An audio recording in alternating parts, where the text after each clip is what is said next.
night was thick with silence, the kind that presses against your ears, making even your own breathing feel too loud. The streets were deserted, just how I liked them. Fewer people, fewer problems.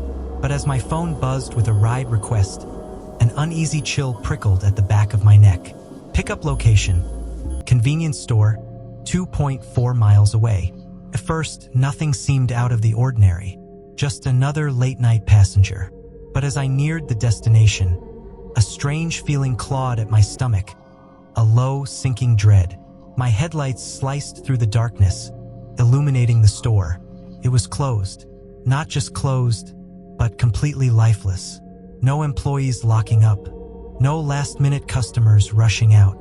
Just a dead, abandoned building with a flickering sign that barely clung to life. The parking lot was a graveyard of emptiness. And then I saw him, a lone figure, pacing near the store entrance. His movements were twitchy, erratic, like he couldn't control his own limbs. He wore a tattered hoodie, the sleeves shredded, dark stains blotching the fabric. His fingers curled and uncurled as he kept looking over his shoulder, as if expecting something to lunge from the shadows behind him. Then suddenly he froze. His head snapped toward me. Even though I couldn't see his face, I felt his eyes drilling into me. A slow, suffocating sense of wrongness spread through my chest. Go. My brain screamed at me to cancel the ride, to drive away, to leave this place and never look back. My finger hovered over the cancel button. But then, without thinking, I unlocked the doors. And in that moment, I sealed my fate.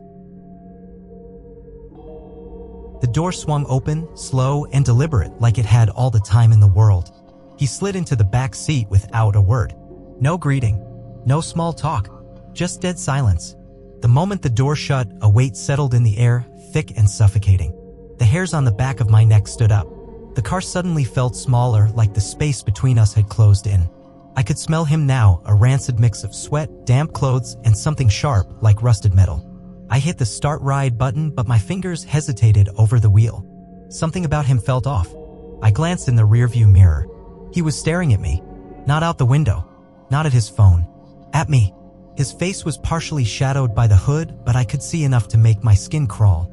His lips were cracked, his skin stretched too tight over his cheekbones. His eyes, wide, unblinking, locked onto mine like he was studying something fragile. I snapped my gaze back to the road. Ignore him. Just drive. The silence stretched too long. Every second ticked by like a countdown. I reached for the radio dial, anything to break this suffocating tension. As soon as my fingers touched it. Turn it off. His voice cut through the air, low, jagged, almost inhuman. I flinched. My hands gripped the wheel so tight my knuckles turned white. There was no anger in his voice. No emotion at all. Just a cold, flat command. I swallowed hard and turned the knob back down. My pulse hammered against my ribs. I focused on the road, counting the miles. Just a quick drop-off. 7 minutes. 6. 5. Then he leaned forward. I felt his breath warm, too close. You ever pick up someone you shouldn't have? A chill ripped down my spine. I forced a shaky chuckle. I hope not. No reaction. No smirk. Just silence. Then, in a voice barely above a whisper, like he was confessing something, he muttered, "Yeah, neither did I. I didn't breathe." His voice had changed. It was almost nostalgic. Like he was reminiscing. Like he was reliving something awful. I flicked my eyes to the GPS. 3 minutes. Just 3 minutes. But it felt like the longest drive of my life. The road ahead was nothing but darkness. No houses. No street signs. Just miles of empty asphalt stretching into the unknown. The further we drove, the more isolated it felt. Like I was being pulled into some place that didn't exist on any map. 1 minute left. The GPS insisted his stop was coming up, but there was nothing out here. Just vast, open fields swallowed by the night. Then, from the back seat, a chuckle. Low, hollow, like he was remembering something that shouldn't be funny. I gritted my teeth, pretending I didn't hear it. Then he spoke. "You ever think about it?" I swallowed. "Don't answer. Just keep driving."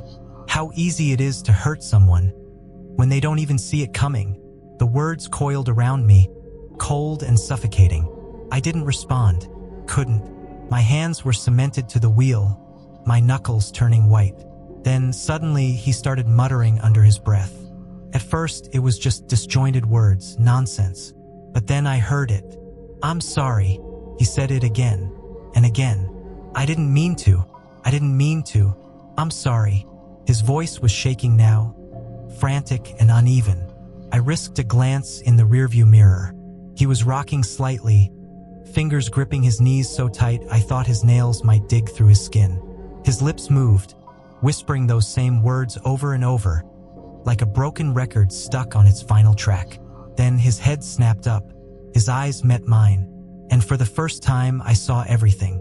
The guilt, the panic, the danger, the realization hit me like a punch to the gut.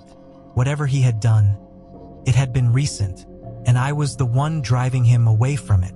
I forced my eyes back to the road. 30 seconds left. The turn for his stop was coming up, but there was nothing there. No house, no driveway, just a black void stretching on forever. Then his voice dropped to a whisper.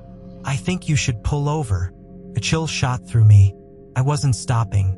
I didn't care what the GPS said, because if I stopped now, I wouldn't be leaving this car alive. The road stretched on, endless and empty. My headlights carved through the darkness, but there was nothing ahead, no turn, no driveway, no destination. But the GPS insisted. Turn right in 300 feet. I gritted my teeth.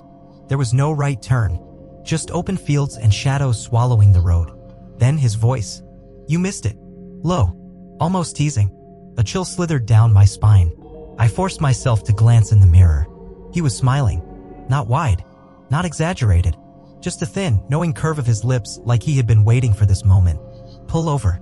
It wasn't a suggestion. My fingers curled tighter around the wheel. "We're almost there," I muttered, keeping my voice steady. His grin widened. "No, we're already here." The GPS screen glitched, flashing red before resetting. Rerouting. Rerouting. My pulse thundered in my ears. I'd been driving to nowhere. He shifted in his seat, the leather groaning beneath him. A slow, deliberate movement, like he was getting ready. I could feel it. The moment before the storm. The second before the strike. If I stopped the car, I was dead. I took a breath, then slammed my foot on the gas. The tires screeched. The engine growled as the car lunged forward, forcing him back against the seat. For the first time that night, he sounded surprised. Then he started laughing. Deep. Amused. Hungry. But I didn't care. I wasn't stopping. I didn't look back. I just drove. The speedometer climbed, the car trembling as I pushed it harder than I ever had before. The road ahead was a black void, stretching endlessly, offering no escape. But I didn't stop. Couldn't stop. Behind me, the air felt heavier, thicker. The seat creaked as he shifted forward, his breath slow, measured, just inches from my ear. Then he whispered, "You really think you left me behind?" A jolt of terror shot through me. I hadn't looked in the mirror since I hit the gas. Hadn't dared. Now, every nerve in my body screamed not to check. "Don't look. Don't look. Don't." But I did. And he was smiling. Not in the back seat. Not even inside the car. But right outside my window. His face, just beyond the glass, grinning in the dark, keeping pace with me even at 70 miles per hour. I slammed the brakes. The tires screeched. The car spun out of control, the world twisting into a blur. My vision whited out and then silence. No impact. No crash. Just stillness. My breath came in short gasps as I gripped the wheel, my knuckles bone white. My body was shaking. My mind screamed at me to get out, to run, to do something. But then I saw it. The back door was closed. No sign that anyone had ever been there. I grabbed my phone, my fingers trembling as I checked the ride history. Still active. The drop-off location? 0 miles away. My stomach turned. I wasn't at the wrong location. I was exactly where I was supposed to be. The realization settled like a cold weight in my chest. He was never just a passenger. He had been waiting for me all along. And worst of all, I wasn't sure if he had ever really left. I don't know what I picked up that night. A man? A ghost? Something else entirely?